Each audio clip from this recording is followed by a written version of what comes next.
Transformer جو ہے machine کے اوپر فٹ کر دیا ہے.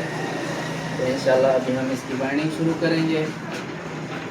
جو ٹرم ہم نے نکالے ہیں انشاءاللہ اس کے مطابق اس کی وائنڈنگ کریں گے. اوپر ہم نے انشاءاللہ پیپر لگا دیا ہے. اب اس کے اوپر سیکنڈری وائنڈ کریں گے انشاءاللہ موٹی تار سے, اور تاکہ یہ جو ہے پرائمری اور سیکنڈری آپس میں کراس نہ ہو, تو اس سے ہم جو ہے وہ زیادہ جلنے کا خطرہ نہیں ہوتا.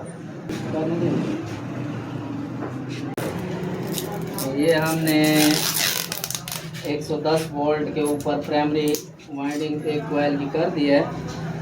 اس کے بعد ہم اس کی سیکنڈری اوپر ڈالیں گے, بیٹریوں کے کنیکشن نکالیں گے, یعنی کہ 6 بیٹریاں ہیں یا 7 بیٹریاں یا 5 بیٹریاں, ان کے اب ہم نے اس کے اوپر وائنڈنگ کرنی ہے. اور اس کے بعد نیکسٹ جو ہے پھر دوسری کوائل کو دوسری سائڈ کی وائنڈنگ کریں گے. ابھی جو ہے یہ 110 وولٹ پر ہم نے اس کو نکال دیا ہے. اب اس کو ہم دوبارہ اس کے اوپر موٹی تار لگائیں گے جس کے اوپر ہم نے بیٹریاں لگانی ہیں. یہ پرائمری 220 وولٹ کے لیے ہے, لیکن 2 کوائلوں کی وجہ سے ہم اس کے اوپر 110 وولٹ ایک سائڈ پر 110 وولٹ دوسری سائڈ پر ڈالیں گے, تو یہ انشاءاللہ 220 وولٹ پورے ہو جائیں گے. یہ الحمدللہ ہم نے ایک سائڈ مکمل کر لیا, اس کی وائنڈنگ ہو گئی.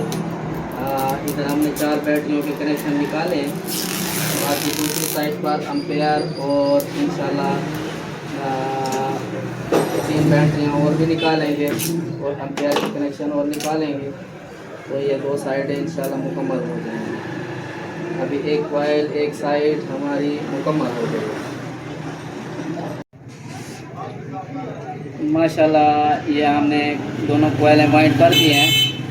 ابھی انشاءاللہ اس کی اوپر والی کور ڈالیں گے, اس کا کلمپ لگائیں گے, اس کو مکمل تیار کر کے اس کے بعد انشاءاللہ اس کا نیکسٹ وولٹ چیک کرنے کا طریقہ, اور اس کے بعد اس کی ساری سیٹنگ انشاءاللہ ابھی انشاءاللہ کریں گے انشاءاللہ.